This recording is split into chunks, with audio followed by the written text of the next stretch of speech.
Morning, everybody. Brad Johnson here. Bottom line Thursday. Chris Bowling. Nice job. Ooh, Chris Fire. All Look at right. that. The salute today. Changing it up. Ooh, very good. Very good. What do we have today, sir? We have So, our favorite topic, GLP-1s, and we don't want to overdo it, right? Because we do talk about it a lot, but this is a different angle. oh, And so that's why we thought it was worth bringing up. And all right. so Yes.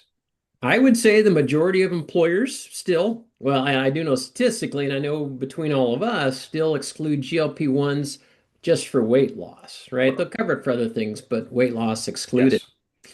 So a concern has probably always been in the back of our minds. You can sue anyone for anything at any time, right? That's just 100%. the Yes. nature of the legal system. And we're seeing more and more employee lawsuits against their employer. We've talked Yeah. about some of those.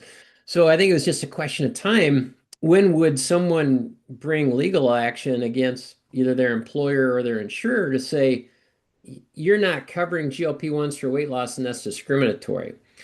Ooh. Well, those lawsuits had started. In fact, one individual had worked with apparently others to have a class action against a Of real large course. insurance carrier Why not?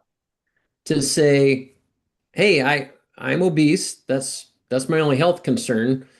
But that because you're not covering GLP-1s for that, that's discriminatory." And you Oh, know what? I think all of us are like, "Oh boy, wonder how this is going to end up," because that could really Yeah. change the direction of all this stuff. Well, they lost in court, and then it went to an appeals court, and the appeals Okay. court upheld the first kind of denial of that, okay. That's good. just basically saying obesity in and of itself was not discriminatory, like to not cover this. So we'll see. I know, legal winds change all the time, but at Right. least the first big case that I'm aware of Wow. was you're okay still on that front.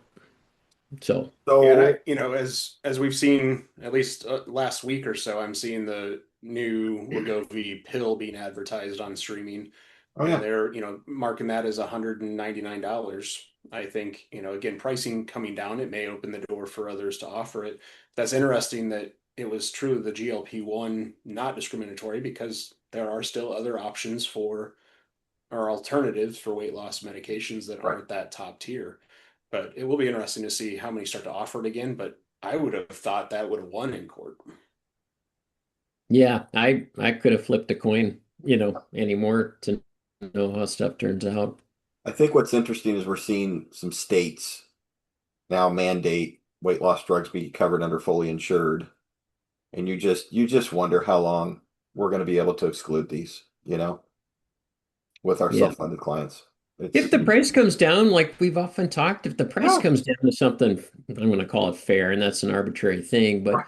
yeah, I think there is a counter savings to have in other spots. And it shouldn't, I know it's not all about the numbers, but it's a key part just because groups are having a hard time meeting their current budget, let alone piling Yeah. on what's going to be the newest Yeah. thing Yeah.